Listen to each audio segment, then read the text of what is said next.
বন্ধু আয় একটা গেম খেলি। আমগো দুইজনের ভিতর সে সব तू तो नागिन के डांस करलू যদি বস তুমি বোরিং ফিল করো, একা থাকো এবং ভালো না লাগে, তাহলে তুমি আমার আজকের ভিডিওটা দেখতে পারো। কারণ এই ভিডিওতে এমন এমন বিনোদন আছে যেটা তোমার বোরিং মুডটাকেও হ্যাপি করে দেবে। সো আর আজাই রেন্টেরও গল্প না করে সোজা ভিডিওটা শুরু করি। বন্ধু আয় একটা গেম খেলি। আমগো দুইজনের ভিতর সে সব থেকে ভালো মিছা কথা কইতে পারবো এই 1000 টাকা তার। বাবা, এই ধরনেরও গেম খেলা যায় আমি তো আগে জানতাম না। তবে যাই হোক, গেমটা আমার কাছে অনেক ইন্টারেস্টিং লেগেছে এবং আমার থেকেও খেলতে ইচ্ছা করতেছে। আগে দেখি উমর ভাই আর মনির ভাই কিভাবে খেলে, তারপর আমি আর আমার বন্ধু মিলে খেলবো। তাইলে আমি আগে কমু, তোর মাথার চুলগুলো অনেক বড় বড়। এটা কোনো গেম হলো? মনির ভাই তো সরাসরি উমর ভাইকে অপমান করে দিল।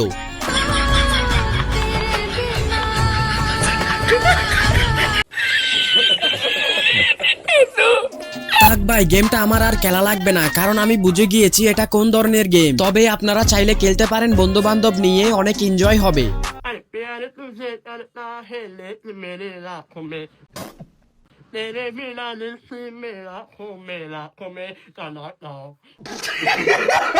ভাই বাদ দে, তুই আর গান করিস না, কারণ তোর গান শুনে আমার হাসতে হাসতে হিসু পড়ে গেছে প্যান্ট দিয়ে। तू तो नागिन के डांस करलू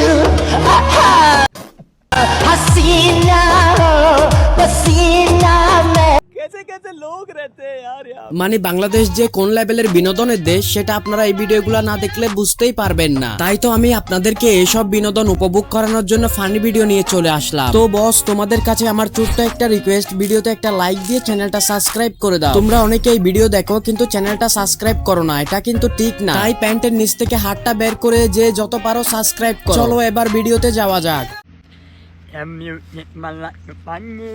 কি বলে ভাই, কিছুই তো বুঝতে পারতেছি না। মনে হয় ভাইয়া চাইনা থেকে আসছে, তাই চাইনা ভাষায় কথা বলতেছে, আমরা বুঝতে পারতেছি না। চলুন আরেকবার শুনে দেখি তার কথাগুলা বুঝতে পারি কিনা।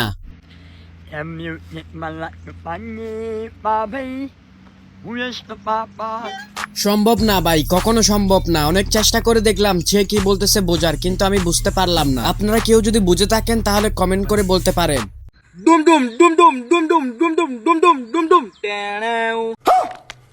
ভাই কেমনে সম্ভব? আমি তো কিছুই বুঝতেছি না। একটা বাঁশ দিয়ে কেমনে কি? এটা তার পুটকি দিয়ে ঢুকে যাচ্ছে না?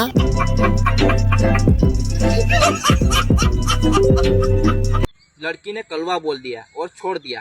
क्या मैं सच में कलवा हूँ? না না ভাই, মেয়েটা একটু চোখে বেশি দেখে তাই তোমাকে কালো বলেছে। আসলে তুমি তো হচ্ছ একজন জালুয়া।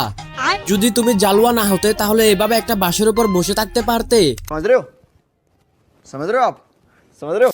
সো এই ছিল আজকের ভিডিওটা কেমন লাগলো সেটা আপনারা কমেন্ট বক্সে বলে যাবেন। আর যদি বেশি ভালো লেগে থাকে তাহলে অবশ্যই চ্যানেলটা সাবস্ক্রাইব করে দিবেন। টাটা, বাই বাই, আল্লাহ হাফেজ, দেখা হবে নেক্সট ভিডিওতে।